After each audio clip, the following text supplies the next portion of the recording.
आइए मंत्री जी, विराजिए।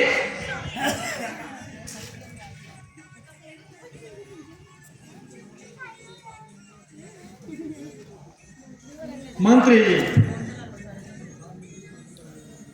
संसार में यूं तो अनेक राजा राज्य करते हैं, किंतु ऐसे बहुत ही थोड़े होंगे जो प्रजा के हितैषी और धर्मज्ञ समझे जाते हैं। जिस प्रकार प्रजा का प्रेम राज्य की जड़ों को दृढ़ बनाने में सहयोग देता है, उसी प्रकार राजा का अन्याय प्रजा को ऊंचा उठाने वाला होता है।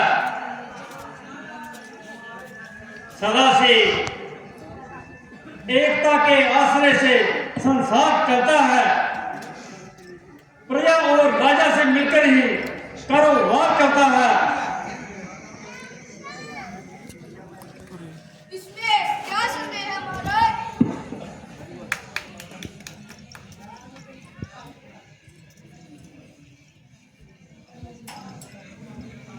मंत्री जी, जाइए दरबार में देख कर आइए, सब कुशल में तो है। रसिया के महाराज।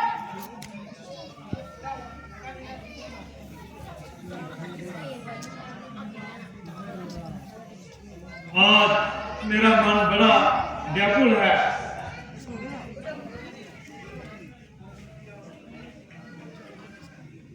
ना जाने कौन सी खबर आने वाली है।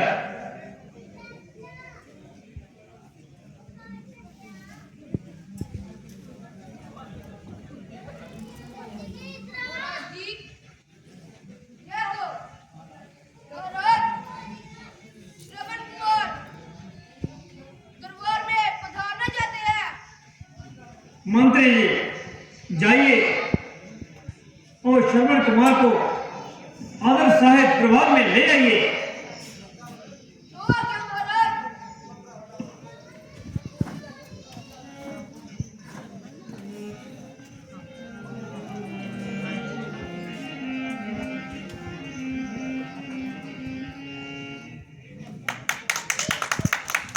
माता पिता के चरणों में प्रथम झुकाकर शीश याद करूं फिर आपको, दीन बंधु जगदीश।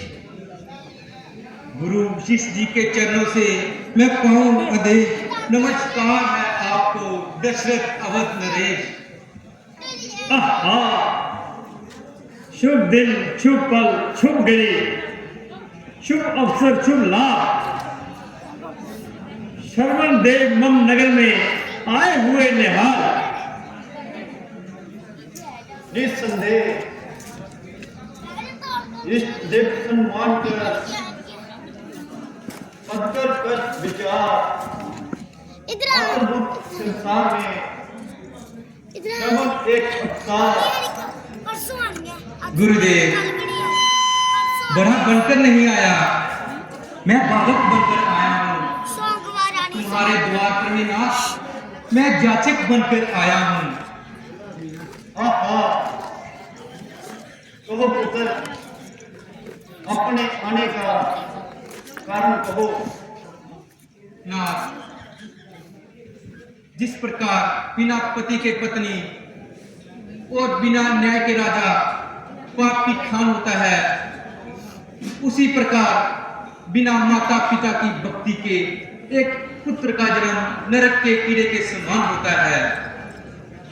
हे नाथ, आपको तो सब ज्ञात है कि मेरे माता पिता में सदैव का अंधापन है।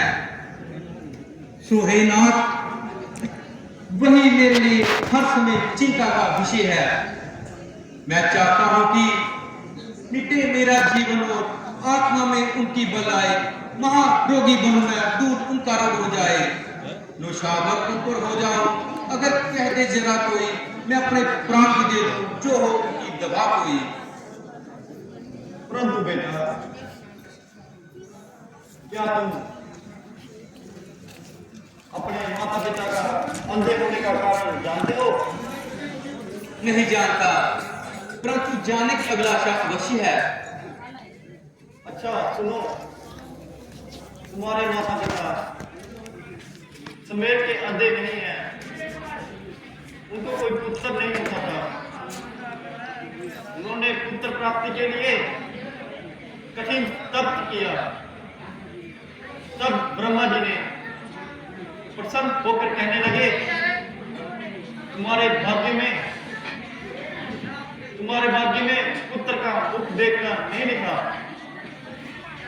हाँ, यही तुम अंधा होना स्वीकार कर लो, हम तुम्हें एक पुत्र दे सकते हैं। इस पर उन्होंने अंधा होना स्वीकार कर लिया। इस प्रकार तुम्हारा जन्म हुआ। इतनी ममता, ऐसी उठाता, पुत्र के कारण पृथ्वी पर सोए, सूखे पत्ते खाए, सर्दी गर्मी सही और अंत में अंधा होने की शर्त भी स्वीकार कर ली। उपकार जही अपकार, जही है विशाल हृदय। परंतु मैं भी प्रण करता हूं, माता पिता की सेवा में अपने जीवन का बलिदान कर दूंगा। संसार को माता पिता की भक्ति दिखाते हुए अपने प्राणों का अंत कर दूंगा। अपनी चिंता कुछ नहीं, चिंता है उनके काम की, जिस तरह भी बन सके सूरत बने आराम की। धन्य हो संसार को तुम जैसे पुत्र की आवश्यकता है। बस ना, अब विलंब ना कीजिए और मेरी आशा शीघ्र पूर्ण कीजिए। हाँ सुनो, यदि तुम उनको प्रयागराज, बद्रीनाथ, काशी, नरेंद्र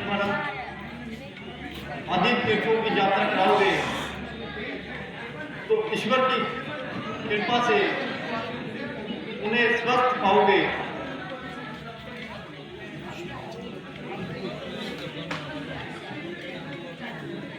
बना देता है मोती बूंद को,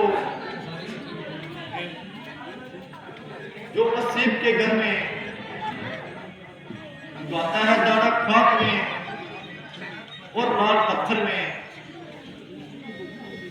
जो कुछ रोगी को देता है, सभा को अनभूखों को ध्यान करके नहीं देगा, दो आंखों अंधों को।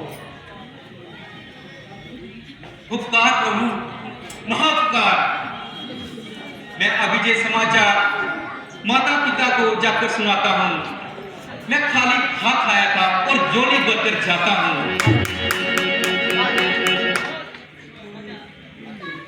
परंतु श्रवण कुमार, अपने अंधे माता पिता को तुम सारे तीर्थ किस प्रकार कराओगे? दो अंधे प्राणियों को लेकर पर्वतों की कंधराओं पे किस प्रकार जाओगे? श्रद्धा के आधार पर, भक्ति के सहारे पर, गुरु वशिष्ठ जी के आशीर्वाद से और आपके प्रताप से बनाकर काठ की कावर उन्हें कंधे पर चढ़ाऊंगा, फिरूंगा तीर्थों पर, उन्हें स्नान ध्यान कराऊंगा, करूंगा उनकी पूजा, देव की पूजा समझकर मैं झुकाऊंगा जे सिर भगवान की प्रतिमा समझकर मैं। धन्य हो श्रवण कुमार, तुम्हारी मातृ भक्ति धन्य है। क्यों ना हो, माता पिता के चरणों में जिसका प्रेम प्रदान संकट सब संसार के, उसके सरल महान। अच्छा महाराज, अब आज्ञा दीजिए ताकि मैं ये समाचार माता पिता को जाकर सुना सकूं। हाँ हाँ, जाओ, ईश्वर तुम्हारा निगाहवान हो।